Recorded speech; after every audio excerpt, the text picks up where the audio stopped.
একদম কলেজের নেতাজি সুভাষ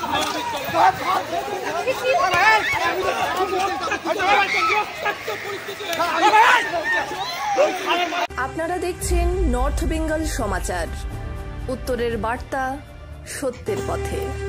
গত কয়েকদিন ধরে কলেজের ইউনিয়ন রুমকে ঘিরে যে অশান্তি চলছিল হলদিবাড়ির নেতাজি সুভাষ মহাবিদ্যালয়ে, তা হাতাহাতি পর্যন্ত গড়িয়ে গেল, যেখানে আহত হয়েছে টিএমসিপি ছাত্র পরিষদ ও এআইডিএসও দুই পক্ষের বহু ছাত্রছাত্রী থেকে বহিরাগত। কয়েকজনকে ইতিমধ্যে হলদিবাড়ি গ্রামীণ হাসপাতালে প্রাথমিক চিকিৎসার পর ছেড়ে দেওয়া হয়েছে এবং কয়েকজনকে উন্নত চিকিৎসার জন্য মেখলিগঞ্জ মহকুমা হাসপাতাল ও জলপাইগুড়ি সুপার স্পেশালিটি হাসপাতালে রেফার করা হয়েছে। গত কয়েকদিন লাগাতার যে সমস্যা চলছিল তা মেটানোর জন্য গতকাল কলেজ কর্তৃপক্ষ দুই ছাত্র সংগঠনকে নিয়ে আলোচনার টেবিলে বসেছিল। তৃণমূল ছাত্র পরিষদের অভিযোগ, গতকাল সমস্যা মিটে যাওয়ার পরেও তাদের কয়েকজন সদস্যের নামে থানাতে এফআইআর করা হয়। আরও অভিযোগ করা হয় অনেকে সেদিন কলেজে উপস্থিতি ছিল না, এমন কয়েকজনের নামেও এফআইআর করা হয়েছে। আজ এই কারণে তৃণমূল ছাত্র পরিষদ ভিতর থেকে কলেজ গেট বন্ধ করে দেয়, যার ফলে ভিতরে আটকে থাকে এআইডিএসের ছাত্র সংগঠনের কর্মীরা এবং কলেজের অধ্যক্ষ সহ পুরো স্টাফ। সেই সময় এআইডিএসের এক ছাত্রী অসুস্থ হলে তাকেও চিকিৎসার জন্য বাইরে যেতে প্রথমে বাধা দেয় তৃণমূল ছাত্র পরিষদের সদস্যরা। এরপর সেই ছাত্রীকে কলেজের ভারপ্রাপ্ত অধ্যক্ষ শ্রী শান্তনু বাগচি ও হলদিবাড়ি তৃণমূল ছাত্র পরিষদের ব্লক সভাপতি শাহানুর হোসেনের কথায় চিকিৎসার জন্য ছেড়ে দেওয়া হয়। ওরা তো এখন অসুস্থও না, এতক্ষণ ধরে মনে হচ্ছে তাহলে এখন অভিনয় করেছিল। আমি তো দেখলাম, আমি তো স্যারের সাথে কথা বলতে আসছিলাম, প্রিন্সিপাল স্যারের সাথে একটা ওদের ডিএসও আর তৃণমূল ছাত্র পরিষদের মধ্যে একটা সমস্যা হয়। তো আমরা আজকে নেতৃত্বরা, ব্লক নেতৃত্ব যারা আছি তারা প্রিন্সিপাল স্যারের সাথে কথা বলতে আসছি। তো আসার পর দেখি এরা কলেজের মধ্যে একটা উত্তপ্ত পরিবেশ তৈরি করার চেষ্টা করে।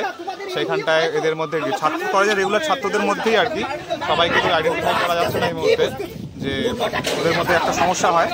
তো গেট, তো তারপরে দেখলাম আমাদের ছেলেমেয়েগুলো ছিল, তো আমি বললাম যে অবশ্যই কমসে কম তাকে বের করে দিতে। তো এখন সেও বেরোচ্ছে না, মনে হচ্ছে অভিনয় করে যাচ্ছিল। তো জানি না এখন বিষয়টা প্রিন্সিপাল স্যার আছেন এখানে, পিআইসি আছেন, উনি যা পরিস্থিতি বুঝে যা ব্যবস্থা নেবেন সেটাই হবে।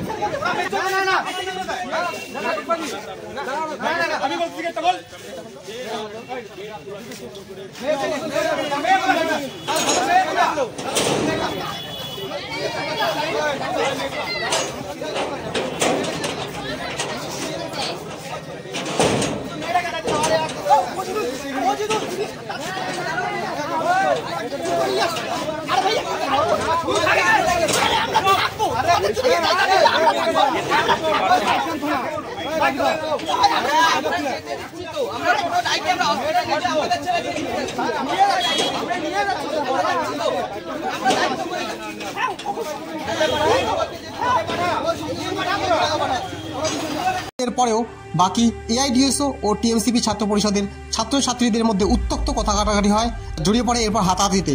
এরপর কলেজ গেটের বাইরে থাকা এআইডিএসের কিছু বহিরাগত কর্মীরাও গেট খুলে ভিতরে প্রবেশ করে এবং উভয় পক্ষের মধ্যে মারপিট চলতে থাকে, যাতে অনেক কয়জন হতাহত হয়েছে। একদম কলেজের নেতাজি সুভাষ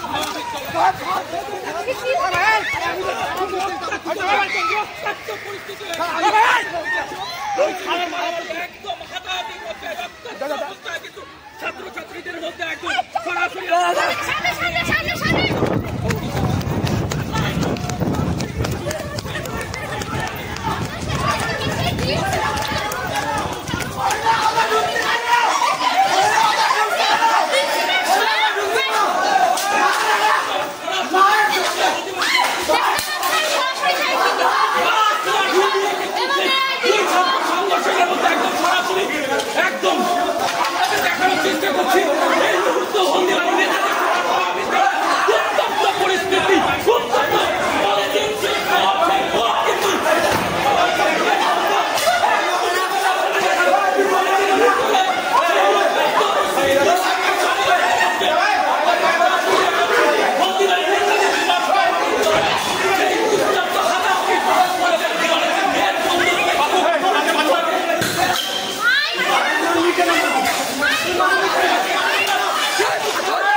এই বিষয়ে কলেজের ভারপ্রাপ্ত অধ্যক্ষ শ্রী শান্তনু বাগচি মহাশয় আমাদের জানায়,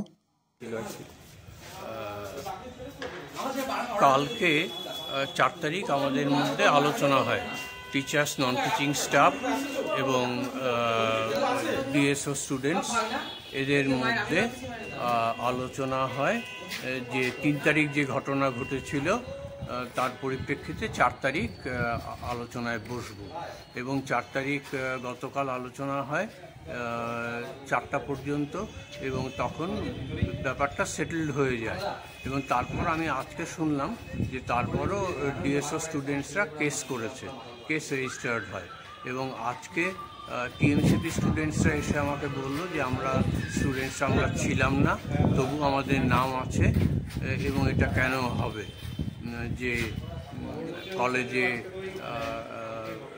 বিষয়টি মিটে গেছে এবং তারপর আমি একটি চিঠি দেই আইসিকে এবং কালকের যে রেজলিউশনগুলো অ্যাডপ্টেড হয় সেটা জানিয়ে চিঠি দেই এবং তারপর আজকে একটি মেয়ে হঠাৎ অসুস্থ হয়ে পড়ে এবং ও বাইরে যেতে চায়, তখন টিএমসিপির ছাত্ররা বলে যে এবং কেস উইথড্রয়ালের কথা আমি বলি, ডিএসও স্টুডেন্টসরা তাতে আপত্তি করে এবং তারপর ওই গেট আটকানো ছিল এবং তারপর ওই দুটি মেয়ে চলে যাওয়ার পর কিছু ছেলে ঢুকে এবং দুই পক্ষের মধ্যেই একটা প্রচণ্ড মারপিট, উত্তেজনাপূর্ণ অবস্থার সৃষ্টি হয়। এখন আপনারা কি ভাবছেন, কি করবেন? কোনো কিছু সিদ্ধান্ত হয়েছে কি? আজকে তো কলেজ বন্ধ হয়ে যাচ্ছে। হ্যাঁ, ওটাই।